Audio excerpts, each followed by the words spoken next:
did I do to deserve this? My son and his wife had their first baby, and they never told me. I found out when they asked me to babysit. And what I did the next day, well, that's the part one still wonder about. If I did the right thing. It all started on a Tuesday afternoon. Just a normal, quiet Tuesday here in Plano. I was in my kitchen, wiping down the counters.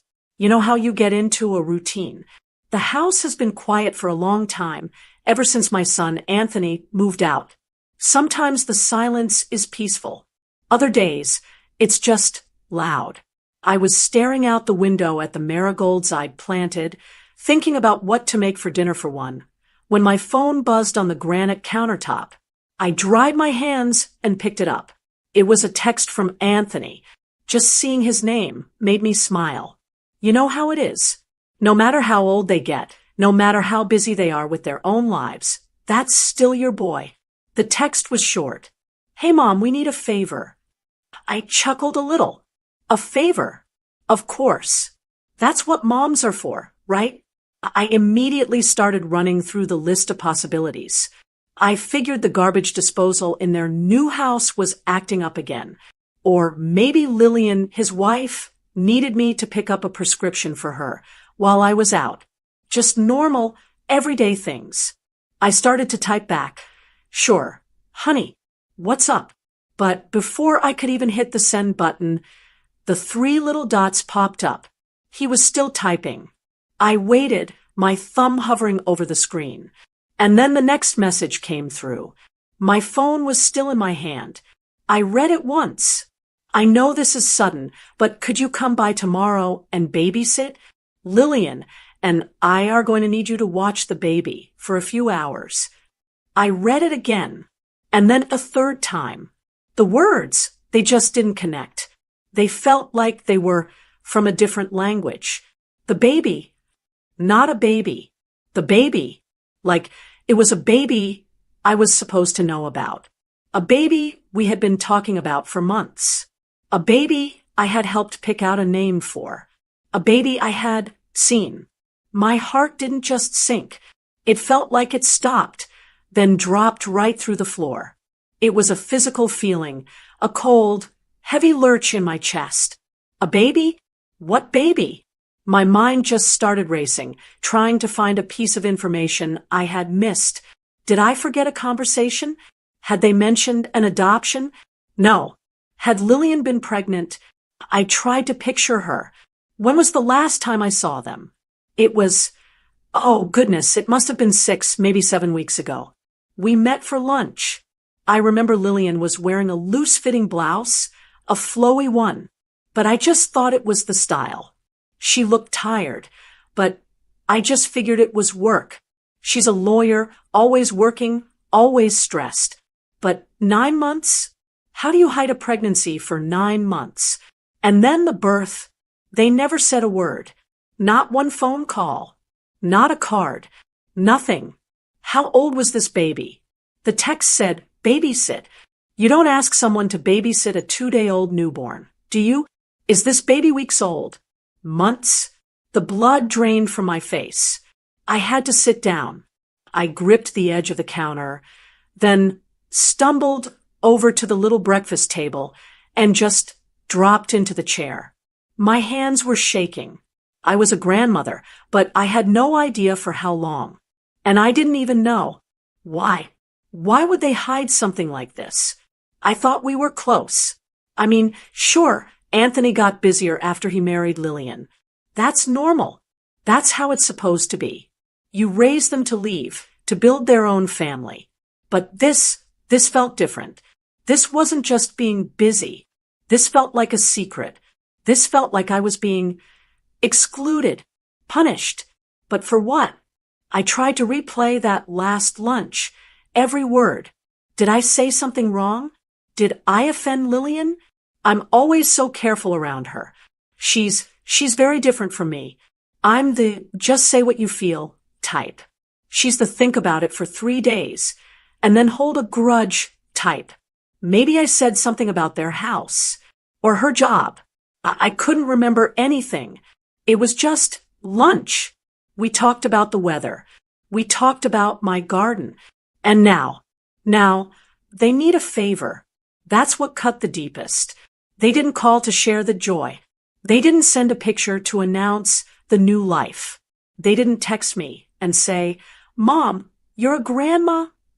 They texted because they needed a babysitter, not a grandmother, a babysitter. It felt so cold, so transactional. We've kept this massive, wonderful, life-changing event from you, but now we need something. So could you come by tomorrow? I felt a wave of anger, hot and fast, right behind the ice in my chest. Anger at my son. How could he? I raised him better than this. I looked back at my phone. The message just stared at me. Watch the baby for a few hours. All the anger, all the shock, all the hurt just boiled down to one simple, impossible question. I felt my thumbs move over the keyboard, almost without me telling them to. My mind was a blur. I wasn't thinking about the next day. I wasn't thinking about babysitting. I was just stuck on that one single word. The baby. My fingers trembled as I typed one sentence. Just 4 words. I looked at it. I read it back. And I hit send. It said, "What baby, Anthony?" And then I just sat there, staring at my phone, my thumbprint still blurring the screen. The little delivered checkmark popped up almost instantly. And not 2 seconds later, it changed. 2 blue check marks. Read. He saw it. Anthony had read my message. What baby, Anthony? My heart was hammering against my ribs. I was expecting. I don't know what I was expecting. Typing, bubble to appear immediately. A phone call. Even an, "Oh, Mom, it's a long story. I'll call you in a minute." Anything but what I got. Nothing. The blue check marks just sat there, staring at me, judging me. I watched the screen for a full minute. Then 2. My coffee, which I'd forgotten about, was getting cold on the counter. The clock on the microwave ticked over. 3:15 p.m. 3:16 p.m. Nothing. I put the phone down on the table, face up. I told myself, he's busy. He's at work. Maybe the baby's crying. He'll text back when he has a second. But that didn't feel right. He was typing just fine 2 minutes ago when he needed a favor. Now, faced with one simple question, he was gone. I got up and walked into the living room. I sat down on the sofa. I picked up the remote, turned on the TV, and then immediately turned it off. The noise was too loud. It felt wrong. The silence in the house was deafening. Every tick of the grandfather clock in the hallway felt like a drumbeat. I was being actively ignored. My mind started to spiral. I went back to that lunch again, 7 weeks ago. I played it over and over like a movie in my head. I'd asked how work was. Anthony said, "Fine." Lillian said, "Busy." I talked about my neighbor's rose bushes.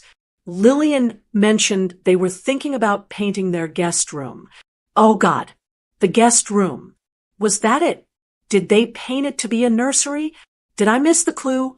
Did I say the wrong thing? I remember saying, "Oh, a nice gray would be lovely." Did she want yellow? Was she so sensitive that a comment about paint color would make her hide her entire pregnancy from me? No, that couldn't be it. That was crazy. But what then? What had I done? I've always tried so hard to be the good mother-in-law, the one who doesn't meddle. I never just drop by their house.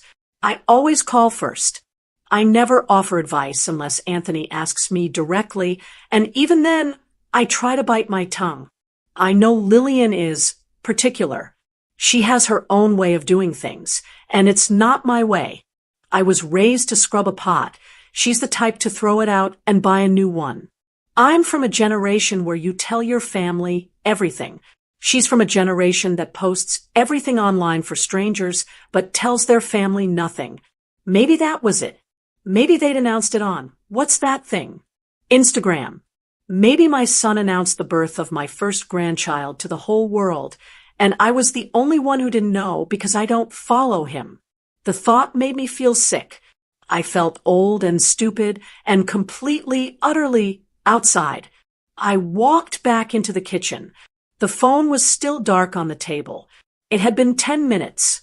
10 minutes is an eternity when you're waiting for a message like that. This was too much. I couldn't just sit and wait for a text. This was a baby. This was my son. I needed to hear his voice. I needed to hear why. My hands were shaking again, but this time with a frantic, anxious energy.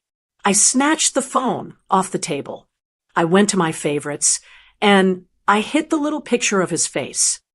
I pressed the phone to my ear, my heart pounding so hard I could barely hear the ringing tone. It rang once. It rang twice. Come on, Anthony, pick up, pick up, pick up. I whispered. It rang a third time. And then, on the fourth ring, it clicked. Hey, it's Anthony. Sorry I missed you. Leave a message, and I'll get back to you. His cheerful, pre-recorded voice was like a slap in the face. He'd sent me to voicemail. He was there. He had his phone in his hand. He read my text, and when I called, he pressed ignore. There was no other explanation. You don't miss a call from your mother 2 minutes after you just texted her. The hurt, it was breathtaking. It wasn't a sharp pain anymore. It was a dull, heavy, crushing weight, the kind that settles in your bones and makes it hard to stand up. He didn't want to talk to me. He wanted a babysitter, but he didn't want a mother. I didn't leave a message. What could I possibly say? Hey, Anthony, it's Mom. Just calling to find out about the secret baby you've been hiding from me. I hung up. I just let my hand fall to my side, the phone still clutched in it. I stood in the middle of my kitchen for a long time. The sun started to get lower in the sky, and the light coming through the window turned that warm afternoon gold. But everything inside me felt cold. He had seen my question, and his silence was the answer. It was intentional, all of it, and I still had no idea why. I didn't sleep that night. How could I? I just sat on my living room sofa, the TV off, the house dark, watching the clock. Anthony never texted back. He never called. My question, what baby Anthony, just hung there in the digital space between our phones, unanswered. But his original request was still there, too. Could you come by tomorrow and babysit? By morning, the shock had worn off and a cold, hard numbness had set in. But underneath it, there was this need. I had to know. I had to see. This was my son. This was my grandchild. You can't just not go. So I got up. I made my coffee, but I didn't taste it. I got in the shower, got dressed.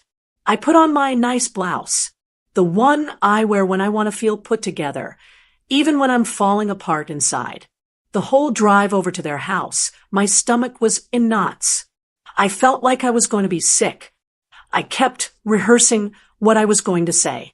Part of me wanted to march in there and demand an explanation. How could you? How could you do this to me?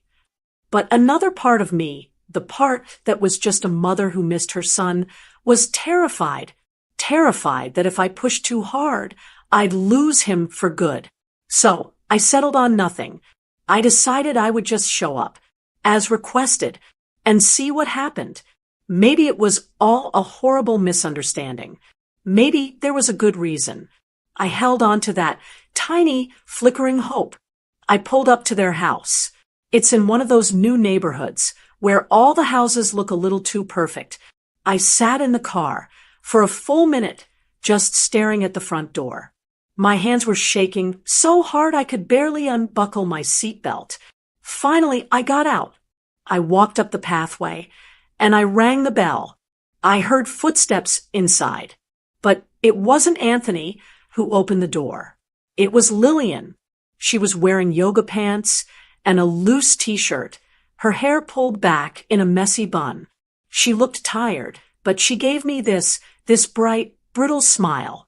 Hey, Monique, thanks so much for coming. Come on in. It was so casual, so normal, like I was just popping by to borrow a cup of sugar. It threw me completely off balance. I stepped inside, and she shut the door behind me. The house was quiet, except for the hum of the refrigerator. So, she said, wringing her hands a little, I saw it then. She wasn't casual, she was tense. Her smile didn't reach her eyes. He's just finishing up his nap. He should be awake any minute. I just nodded. I didn't know what to say. My eyes darted around the living room, and there, in the corner, I saw it. A portable baby swing. A little playmat on the floor. It was real. It was all real. Oh, Lillian said, following my gaze. She tried to laugh, but it sounded like a cough. Right. You haven't seen anything. Gosh, this is so awkward. I know. Anthony, he said he texted you. He did, I said. My voice sounded strange. Hello. Yesterday. Right. Well, she said, rubbing her arm. While we wait for him to wake up, I put this together for you. She walked over to the coffee table and picked up a book, a thick, leather-bound book. She held it out to me. It was a photo album. My hands were numb as I took it. It was heavy, professional. I sat down on their stiff, modern sofa. Lillian sat in the armchair opposite me, perched on the edge like she was ready to bolt. I opened the cover. The first page was a picture of a baby, a tiny, perfect, sleeping newborn, wrapped in a soft blue blanket. He was beautiful. He had a full head of dark hair, just like Anthony did. My breath caught in my throat. A tear, it just slipped out. I couldn't stop it. This was my grandson. My grandson. His name is Oliver, Lillian said softly. Oliver. A beautiful name. I turned the page. There was Lillian in a hospital bed. She looked exhausted, but she was glowing, holding this tiny bundle. And next to her was Anthony, his arm around her, beaming. He looked so happy and so tired. My heart ached.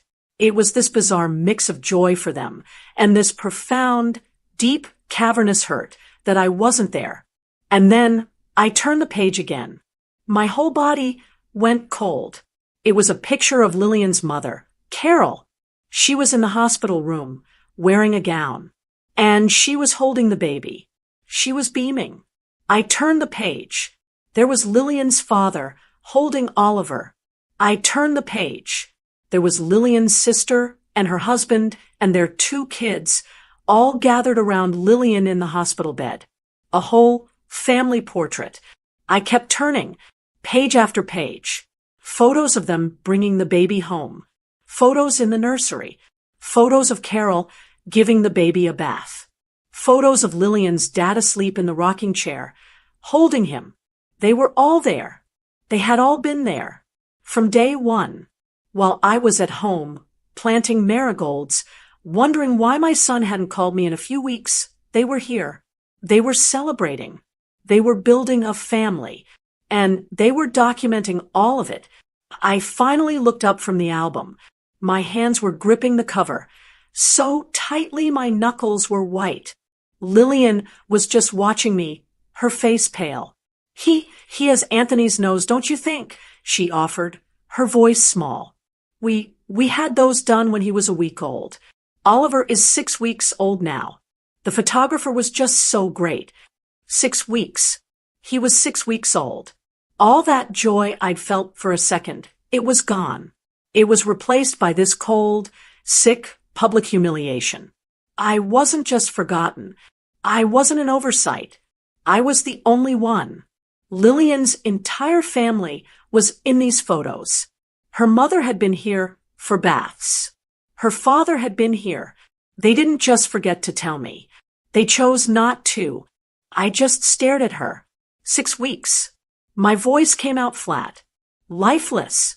I closed the photo album. I couldn't look at it anymore.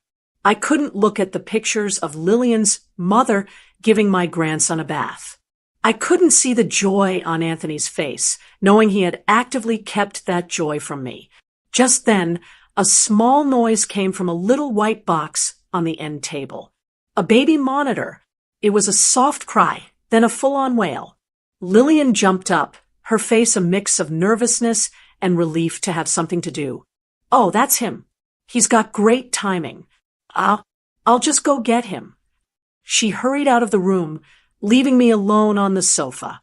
I was holding the heavy album in my lap.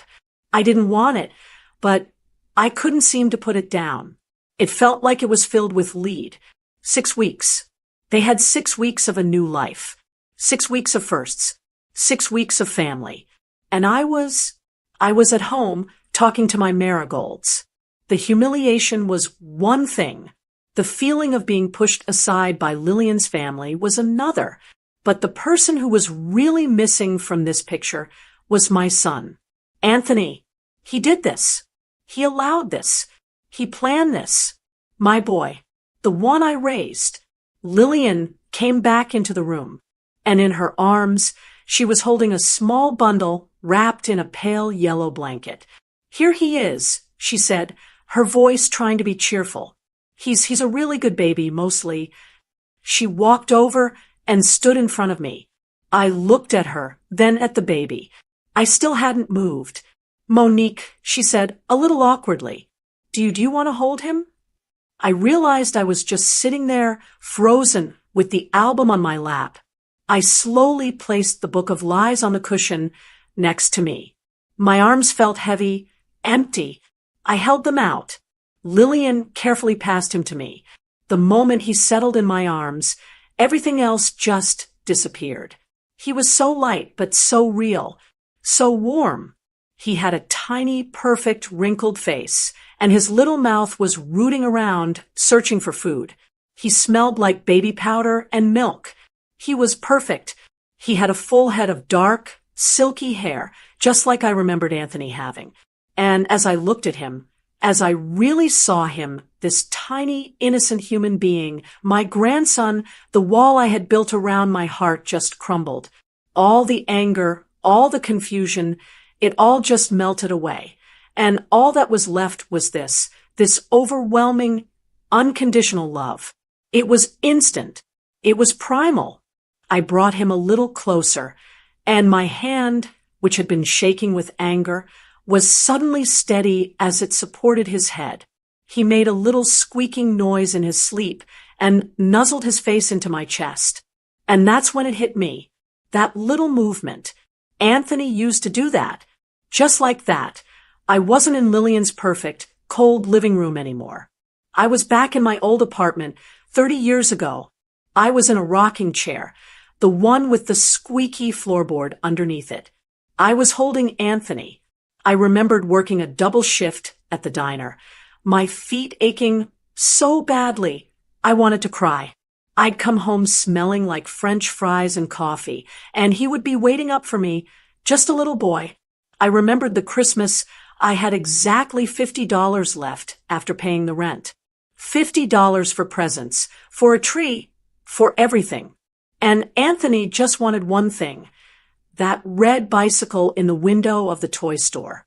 I sold my mother's locket, the only nice thing I had. I told myself she'd understand. The look on his face on Christmas morning, it was worth it. It was worth everything. I remembered staying up all night, night after night, helping him with his science fair project. He wanted to build a volcano. We ended up with a kitchen covered in plaster and vinegar, but he won second prize. I sacrificed. That's what mothers of my generation did. You didn't think about self-care. You didn't find your joy. Your joy was your child. Your life was your child. I gave him every single thing I had. I missed parties. I lost friends. I didn't date. I poured my entire life into that one little boy to make sure he had everything he needed. To make sure he felt loved. And as I sat there holding his son, my grandson, I looked at this life I built. And for what? The cold, quiet anger came rushing back 10 times stronger than before. It wasn't just hurt anymore. It was betrayal. After all I did for him, after every shift I worked, every sacrifice I made, this is how he repays me? He treats me like a stranger? Like an inconvenience? He calls me when he needs a babysitter, like I'm some teenager down the street. He can hire for $10 an hour? I looked up at Lillian, who was still standing there, watching me, and that's when another, colder thought slipped in.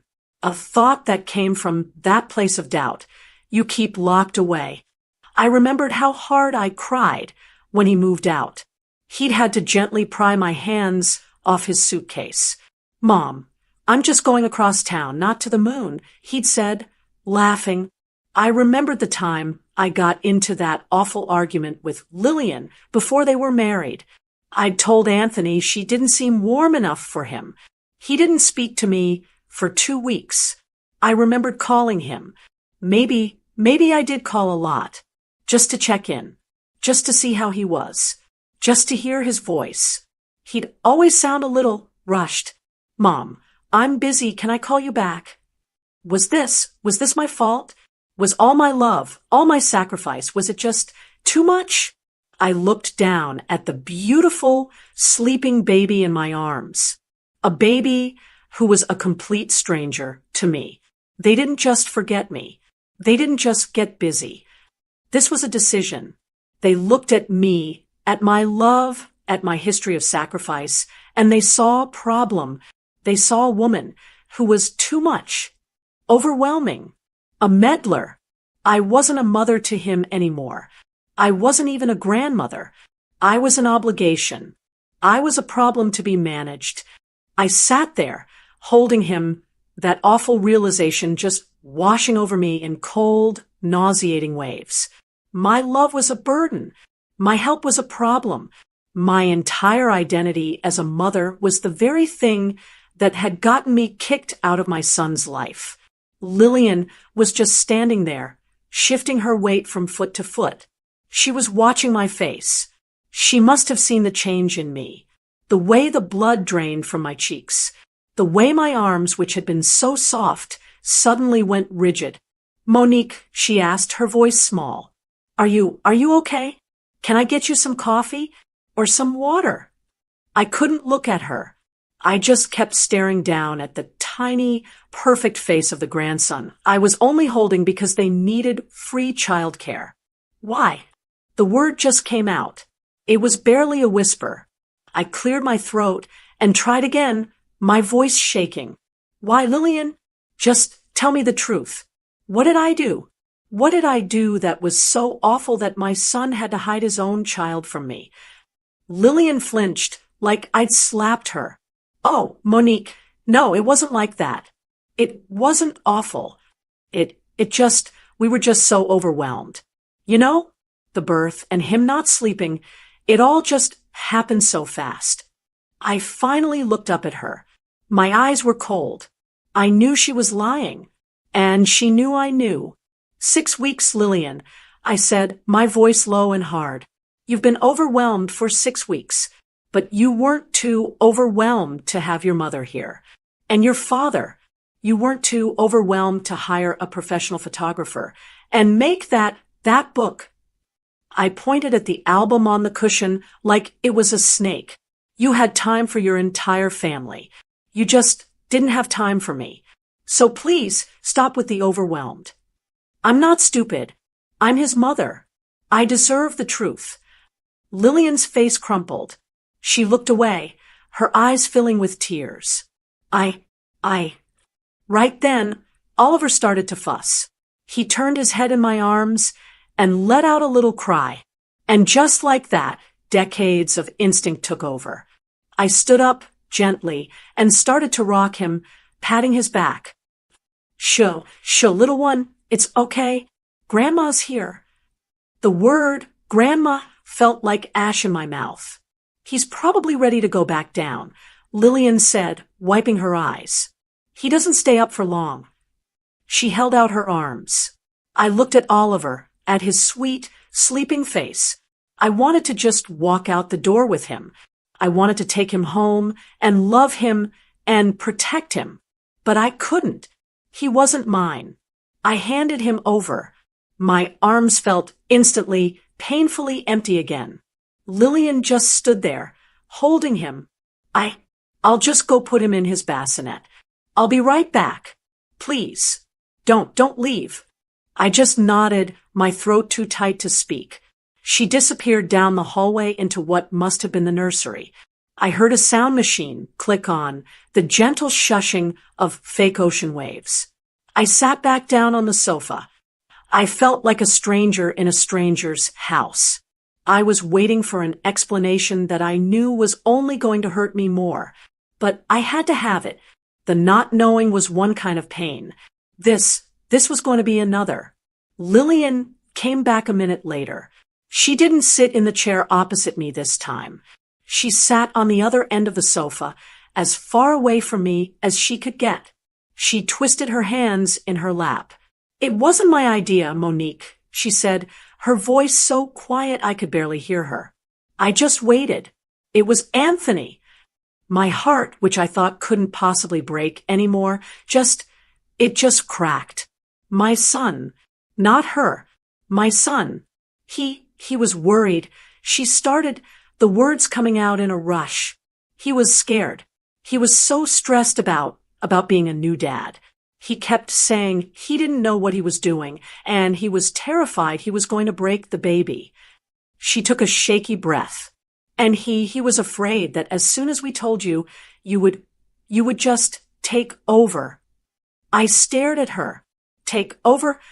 He was afraid you'd be here every single day, she said, finally looking at me, her eyes pleading, telling us we were doing everything wrong, telling us the baby was too hot or too cold, telling me I wasn't feeding him right, telling us to use a different kind of diaper. He kept bringing up, he kept bringing up the wedding. I froze. The wedding, the invitations, she stammered, and the caterer, and the seating chart. You had very strong opinions, Monique, and you called his father, your ex-husband, to try and get him to change Anthony's mind. Anthony, he said he couldn't go through that again. Not with his child. I remembered that.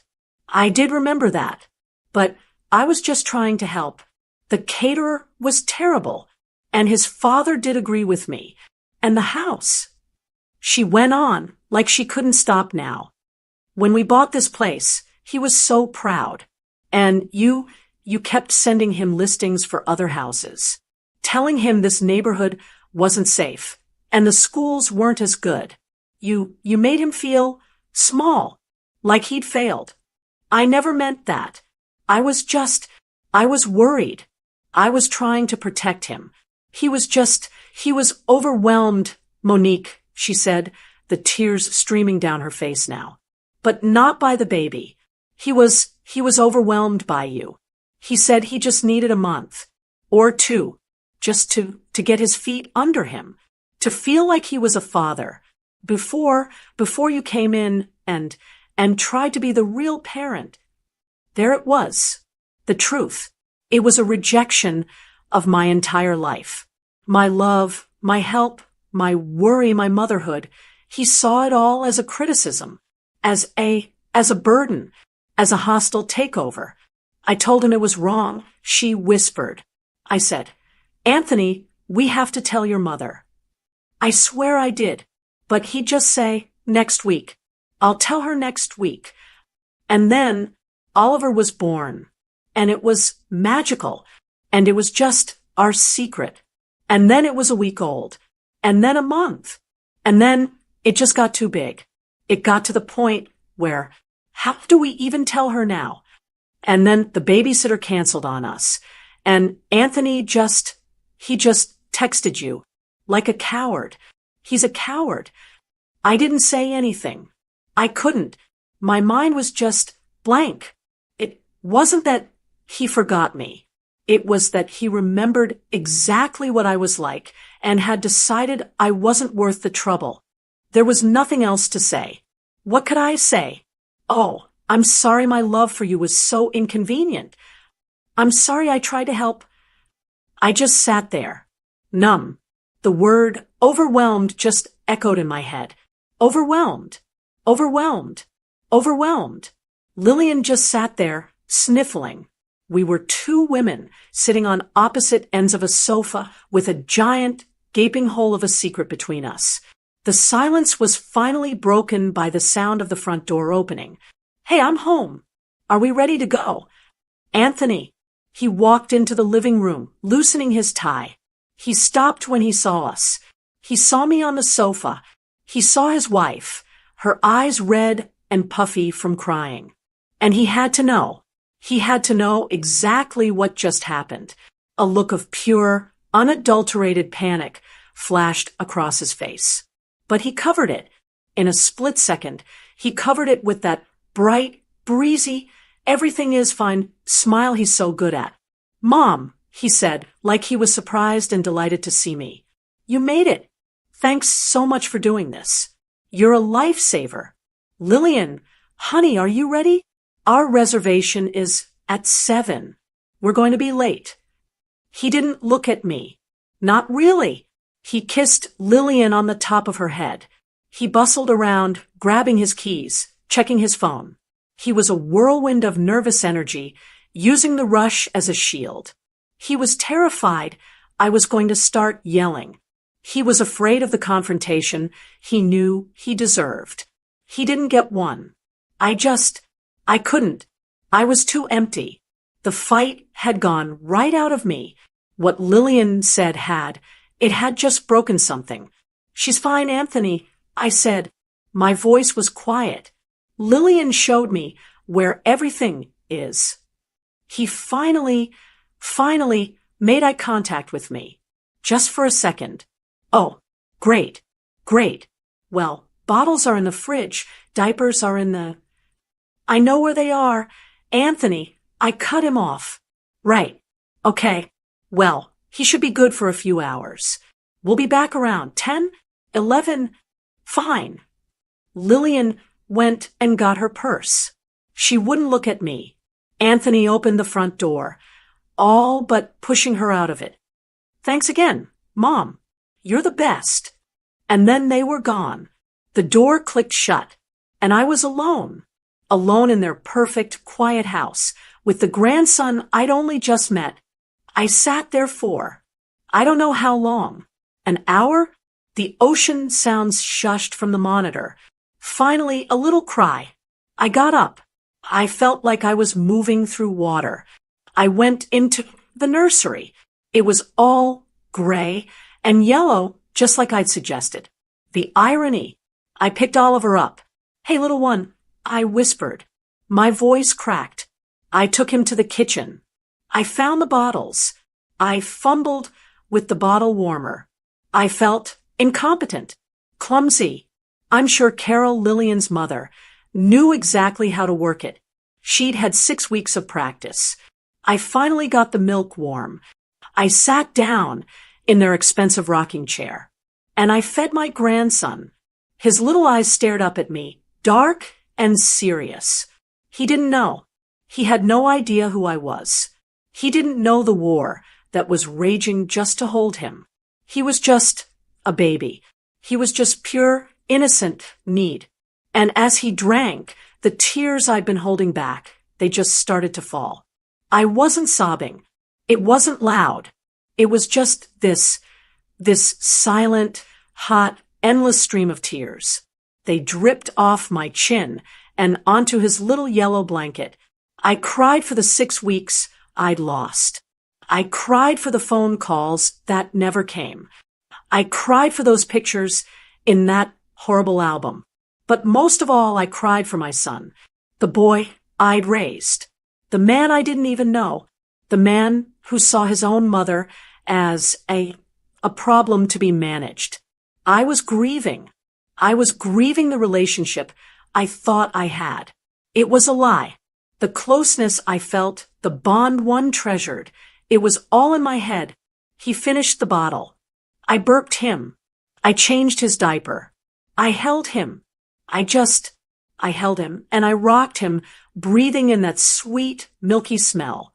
And I just grieved. By the time they came home, it was almost midnight. I'd put Oliver back to bed an hour ago. I was sitting on the sofa in the dark.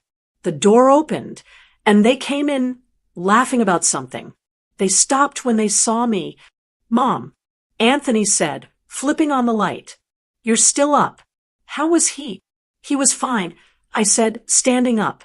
My body ached. "He ate. I changed him. He's asleep." "Oh, great. Good. See? Perfect," Anthony said to Lillian, not to me. "Monique, it's so late," Lillian said, her voice soft again. You can't drive home now. Please, just take the guest room. We insist." The guest room. The room they'd probably been in while I was in the kitchen, clueless. I was too tired to argue. I was too tired to even feel the sting. Fine. I slept terribly. It was a strange bed in a strange house. I was up before the sun. I got dressed, brushed my hair with my fingers, and walked out into the kitchen. They were already there, making coffee, looking for all the world like a normal, happy new family. "Morning, Mom," Anthony said, all bright and casual. The relief on his face was obvious. He'd done it. He'd gotten through it. I hadn't made a scene. I'd babysat. The crisis was averted. He'd won. "I'm leaving," I said. I just picked up my purse from the counter. "Oh, okay," he said, pouring coffee. "Well, hey, thanks again. This was a real lifesaver." Lillian and I hadn't been out, just us. Gosh, since before Oliver was born. He was so casual, so clueless. The total, blissful ignorance of the damage he'd done. He thought because I was quiet that I was fine, that I just accepted it. And then he said it. The thing that changed everything.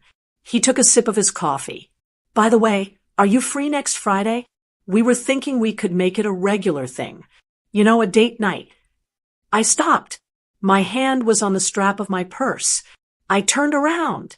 Very, very slowly. I looked at him. I really looked at him. My son. And I didn't see the little boy with the volcano. I didn't see the teenager I'd sold my locket for. I saw a stranger who wanted to use me. "No, Anthony." My voice was quiet, but it was cold. It cut right through the warm, coffee-scented air in the kitchen. He looked surprised. "Oh, okay. Well, what about Saturday? We're flexible." "No," I said again. I took a step toward him. Lillian, by the coffee pot, froze. "I can't." You're busy?" he asked, confused. "No, Anthony," I said. "I'm not busy. I'm not a babysitter. I'm not some service you can just call when your regular girl cancels." His face started to change. The casual smile faded. "I'm your mother. I would have given anything to be this baby's grandmother from day one. I would have been here. I would have helped. I would have loved him. But you didn't give me that chance. You decided I wasn't good enough, that I was too much." Lillian's head snapped up. Anthony went pale. "So," I said, my voice shaking but firm, "I am going to give you exactly what you wanted. You wanted space. You've got it. You wanted me to not take over. I won't. I am going to give you all the space you seem to want." I walked to the front door. My heart was pounding so hard I thought it would break right out of my chest. I put my hand on the doorknob. I turned back. They were both just frozen, staring at me. "When you are ready to have me, your mother, in your life, as part of this family, not just the free help, you have my number." And I walked out the front door. I got to my car. I got in. I shut the door. My hands were shaking so hard I couldn't put the key in the ignition. My heart was pounding. Had I just destroyed the last bridge to my son? Had I just thrown away my only chance to know my grandson? Or had I finally taken my power back? I drove home. I don't even remember the drive. I walked into my quiet house, dropped my keys in the ceramic bowl by the door, and just stood there. The silence I used to find peaceful, it was crushing. That first day was the worst.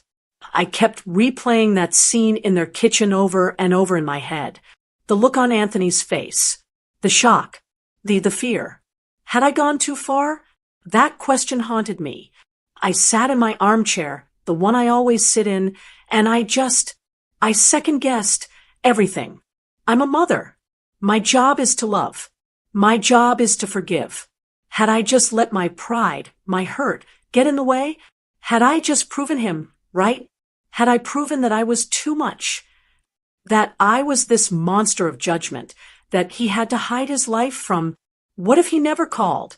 What if I'd just thrown away my only relationship with my son and my only connection to my grandson, all because I needed to be right?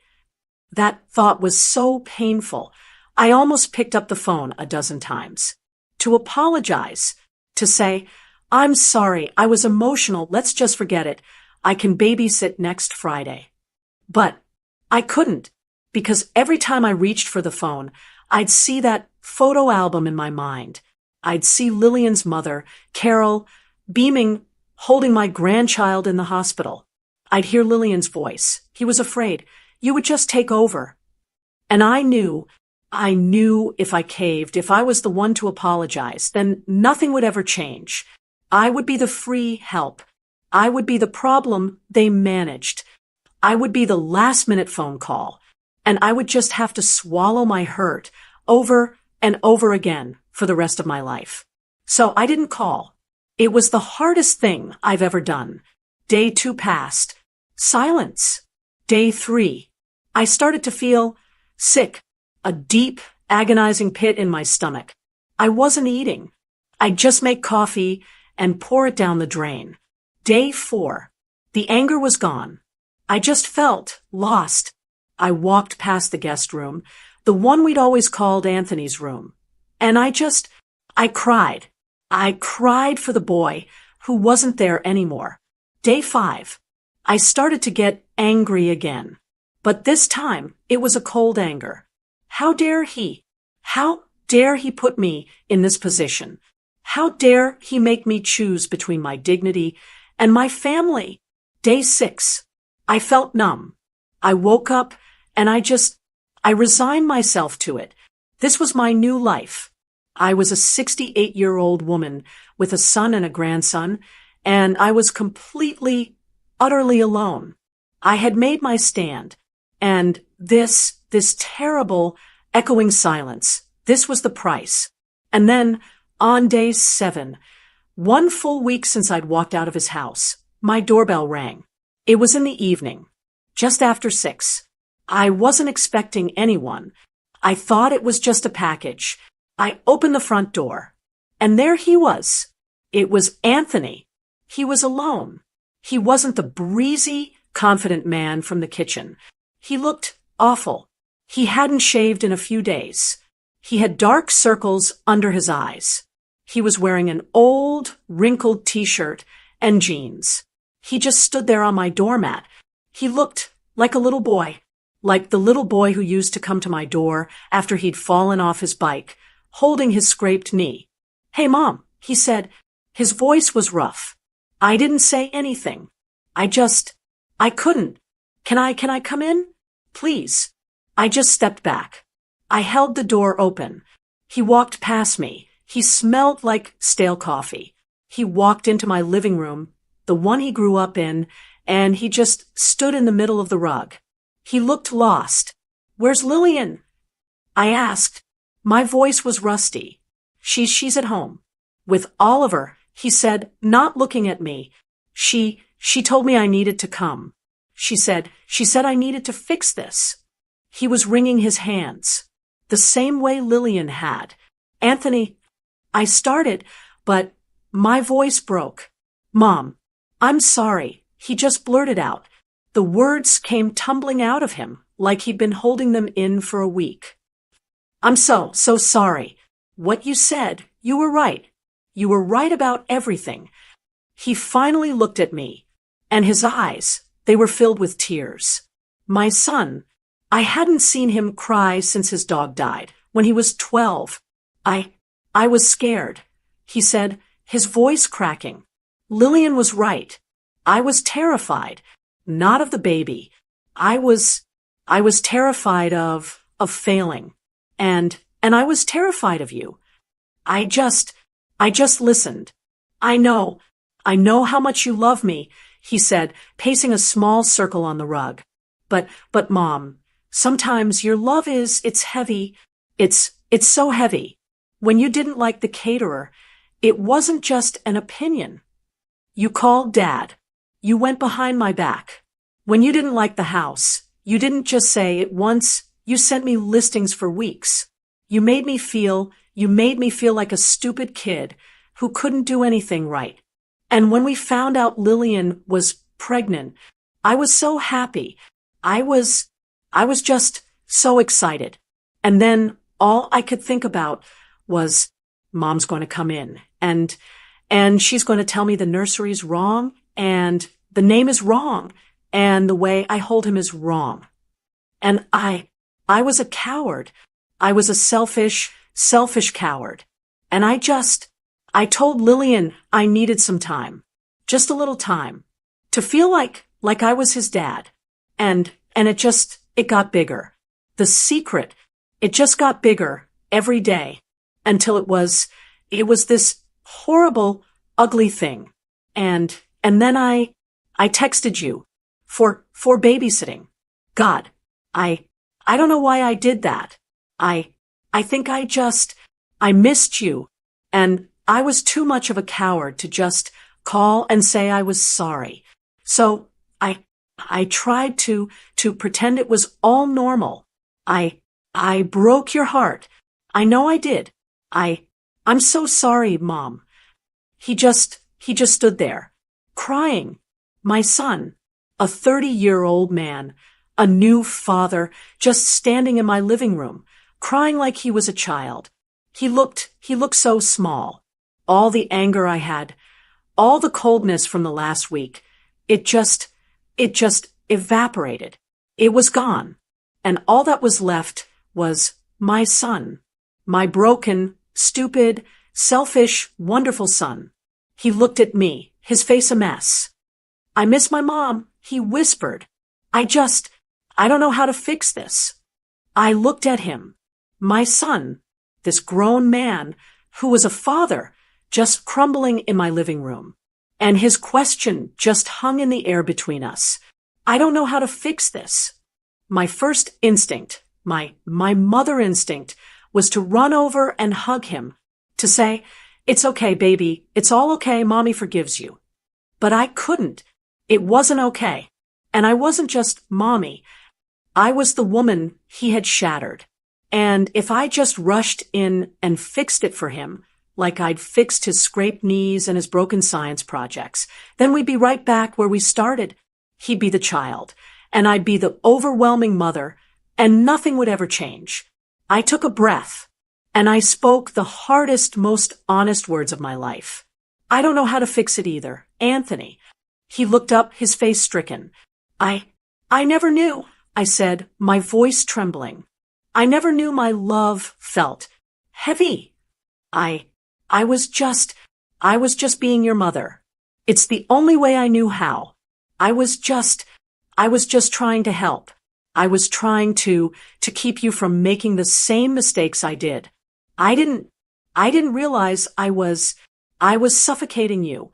I walked over, but I didn't hug him.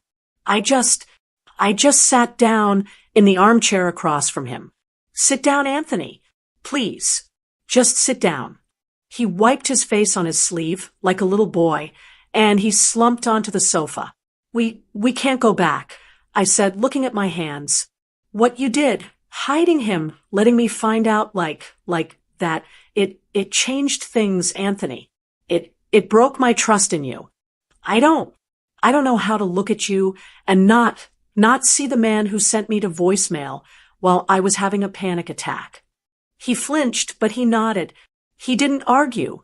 He just took it. So, I said, I guess we don't fix it. The old us it's gone. We have to build something new. And I don't even know what that looks like. Honesty, he said, his voice hoarse. Lillian said, she said it has to start with honesty. No more secrets.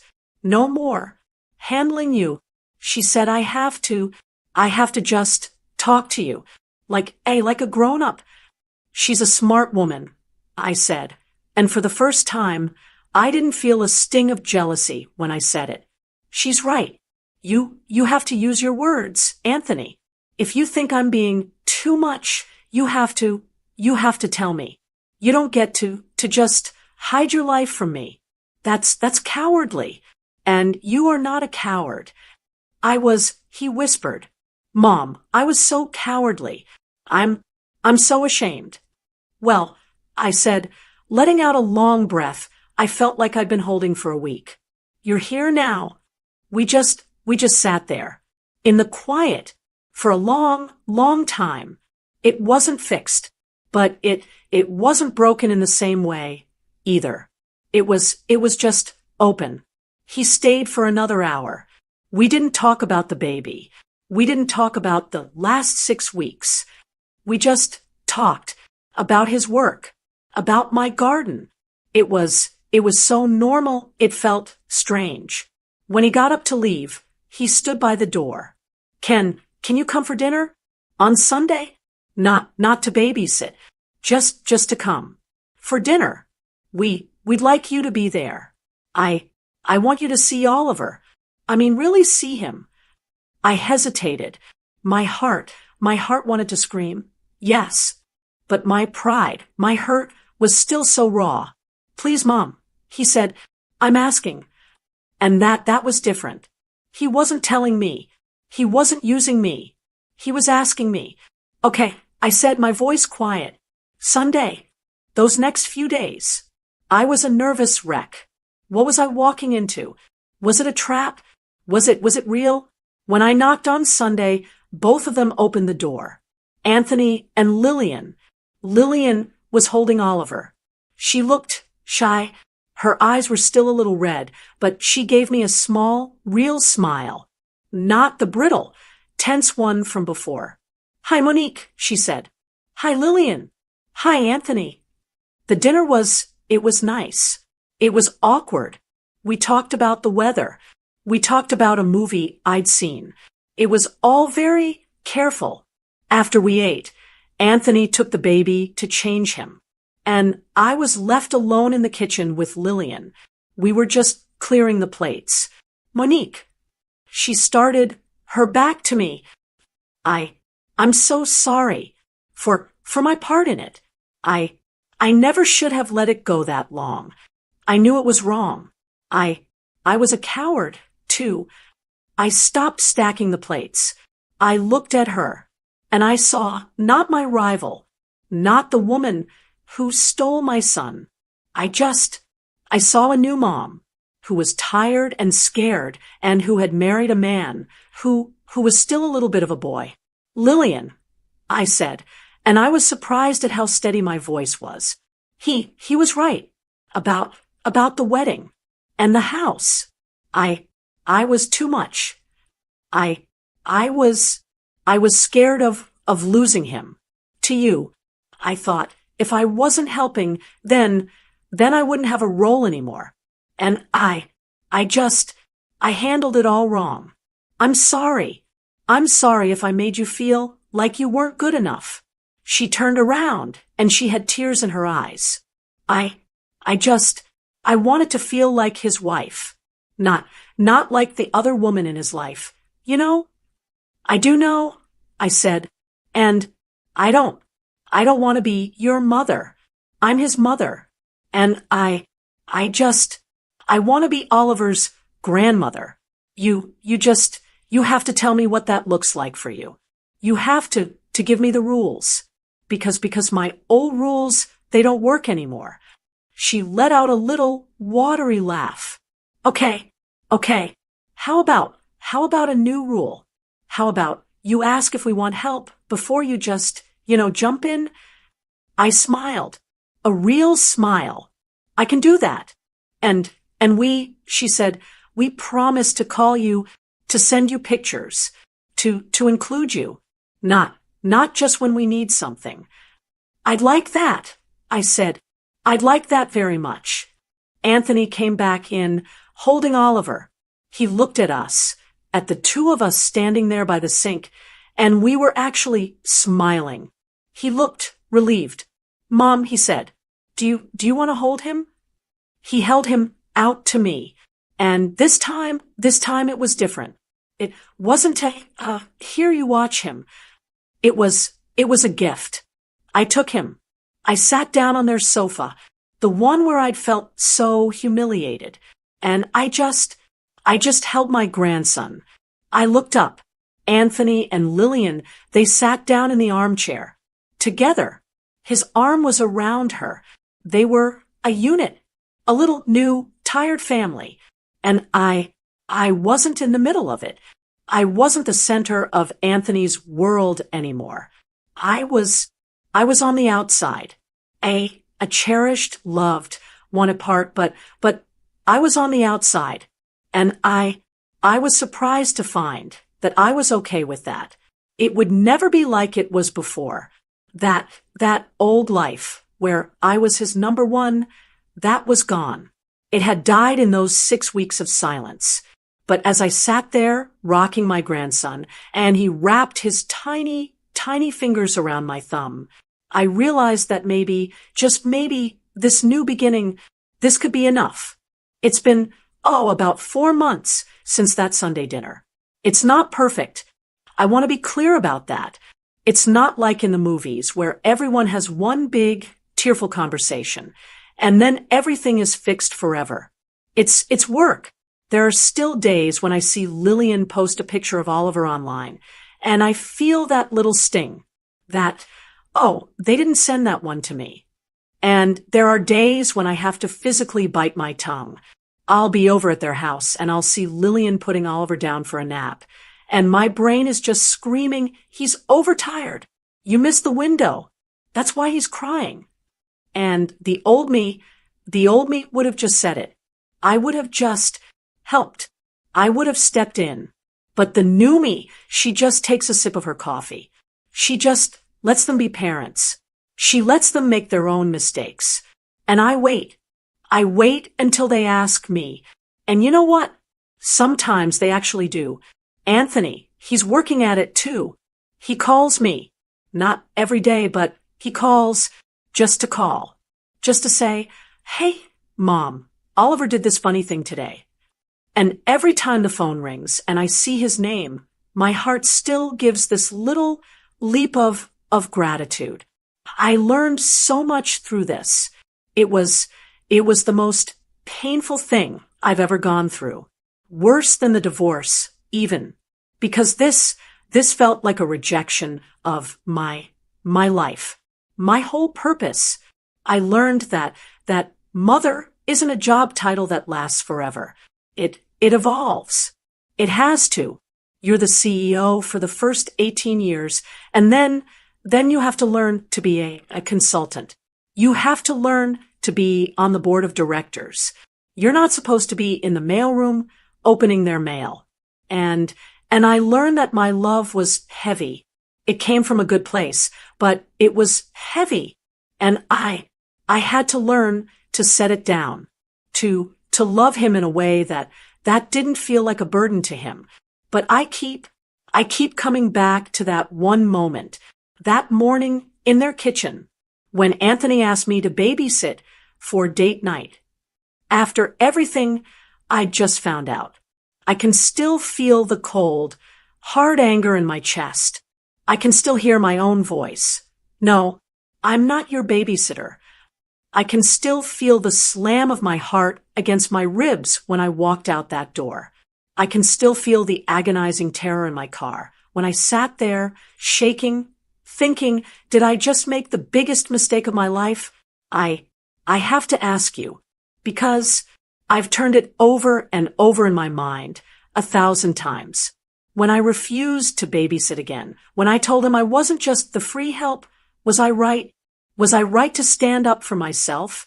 To draw that line in the sand? Or did I just make things worse? Did I just prove him right? That I was difficult? That I was too much? What would you have done if you were in my shoes? Could you have forgiven them right then and there? Would you have just swallowed your pride? Swallowed that awful hurt just to be there?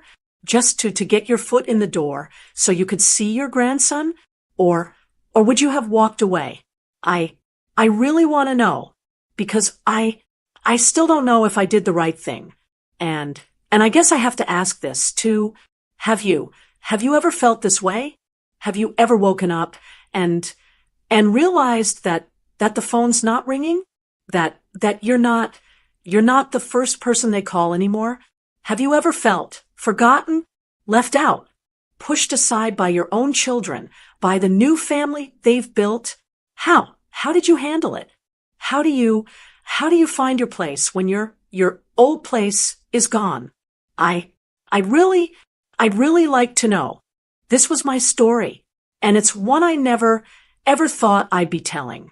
If I've learned anything from this whole painful, messy, complicated ordeal, it's that families are, well, they're difficult. They're made up of people you love more than life itself. And those are the only people who have the power to hurt you this deeply. And I think we've all just stopped talking to each other. Not really talking. Anyway, we send texts. We like photos, but we don't talk. We don't have the hard conversations. We don't say, you hurt me. We don't say, I'm scared. We don't say, I feel like you're suffocating me. And we don't say, I'm sorry. I was wrong. My son and we almost lost each other. We almost let 6 weeks of silence and a lifetime of just misunderstanding each other. We almost let it turn into forever. We let the gap get so wide, we almost couldn't build a bridge back. But we're trying. We're building it. One awkward Sunday dinner at a time. One phone call, just because. One. I'm asking, instead of I'm telling. It's not easy, but it's worth it. He's my son. And Oliver, he's my grandson. And they are worth it. So, this is my question to you. My final thought. I've shared my story with you. My whole embarrassing, painful story. And now, I'd love to hear yours. If you've ever faced a similar situation, if you've ever felt that painful distance growing between you and your family, or if you just have thoughts or advice to share, I'd love to hear from you. Please comment below and let's talk about it. Let's help each other, because I know I'm not the only one who has ever felt this way. And if this story, if it touched you, or if it made you think of someone, please like this video and share it with someone who might need to hear it. I'd love for you to be a part of this community we're building. So please subscribe to the channel if you haven't already. Lastly, remember to download this wonderful book called Coming Back to Myself, 60 Liberating Truths to Find Yourself Again. You'll find it in the pinned comment below. Now, if you like this story, go ahead and click on the next video appearing on your screen, because in it is a story of betrayal and revolt like you've never seen before on her Kindle Stories. Thank you for listening.